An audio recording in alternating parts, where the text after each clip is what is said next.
Olá artista, olá agente cultural, meu nome é Lígia Franco, sou agente territorial de cultura. Esse aqui é o quarto vídeo de uma série de vídeos que eu tenho feito aqui no plano de ação ECOAR, Ação e Formação Cultural. Fica comigo então, porque hoje tem bastante conteúdo, bastante informação. Convido você a assistir também os vídeos anteriores para que possa entender a cronologia da gestão de cultura, os principais momentos, os marcos, as modificações que a cultura veio passando ao longo do tempo. No vídeo de hoje a gente vai falar sobre a gestão cultural no pós-ditadura militar, que vai ali de 1985 a 2001 aproximadamente. A ditadura militar chega ao fim em 1985, ano em que José Sarney, presidente civil, é eleito de forma indireta. Neste mesmo período, além da Constituição, foi também criado o Ministério da Cultura. Também foram criados outros órgãos institucionais do setor cultural, como Secretaria de Apoio à Produção Cultural, Fundação Nacional das Artes Cênicas, Fundação do Cinema Brasileiro, Fundação Nacional Pro Leitura e Fundação Palmares. Apesar da criação de instituições voltadas para o setor cultural, neste período a gente tem também a criação de um novo mecanismo de financiamento cultural, através dos incentivos fiscais, onde o Estado deixa de ser o protagonista no fomento cultural. A gente está falando da Lei Sarney, criada em 1986. Ao invés de o Estado financiar diretamente a cultura, esse financiamento vem do mercado, ou seja, das empresas, onde através da renúncia fiscal, essas empresas destinam os seus impostos, ou seja, um dinheiro que é público, que ela deveria pagar ao Estado, ela tem a possibilidade de destinar esse dinheiro para as iniciativas e aos projetos culturais. A Lei Sarney, depois, com as transformações que essa lei foi passando, ela se tornou a tão conhecida Lei Rouanet, que hoje nós chamamos de Lei de Incentivo à Cultura. Falar da Lei de Incentivo à Cultura ou Lei Rouanet é entrar um pouco num campo meio ambíguo, porque a maior crítica que pode ser feita à Lei de Incentivo à Cultura, a Lei Rouanet, é que quem ganha o poder de decisão sobre quais são os projetos culturais, as iniciativas culturais que serão realizadas, é o mercado, ou seja, as grandes empresas. Ainda que o dinheiro investido seja um dinheiro público. Então essa lógica acaba por potencializar a ação do mercado, a ação das grandes empresas, a tomada de decisão das grandes empresas em cima de projetos e iniciativas de cultura. Por que ela é chamada de Lei Rouanet, popularmente conhecida como Lei Rouanet?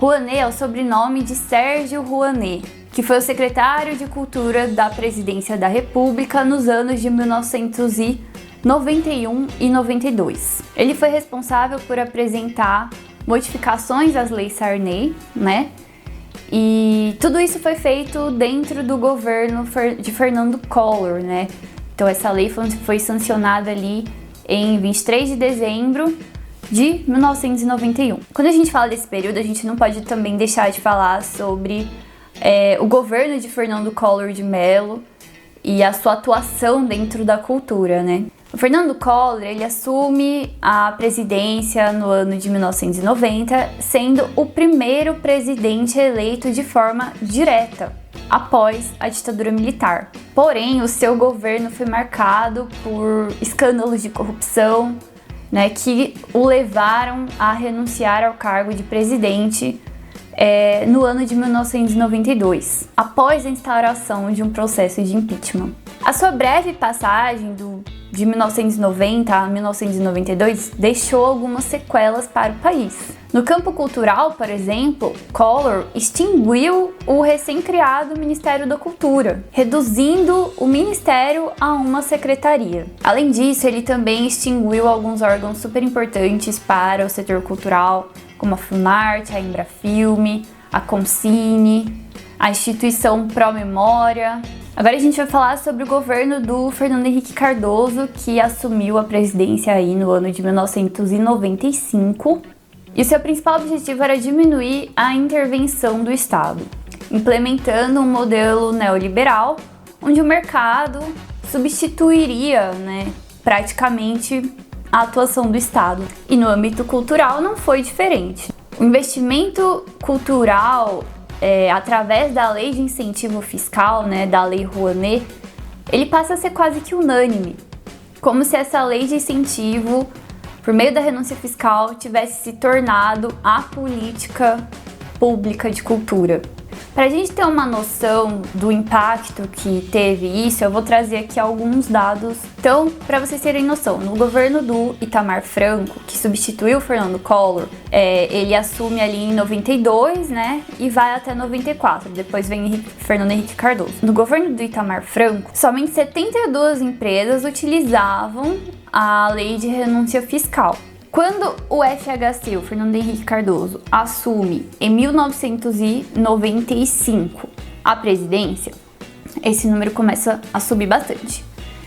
Então, em 95 a gente tem 235 empresas utilizando a lei de incentivo fiscal. Depois, em 96, esse número já sobe para 614 empresas.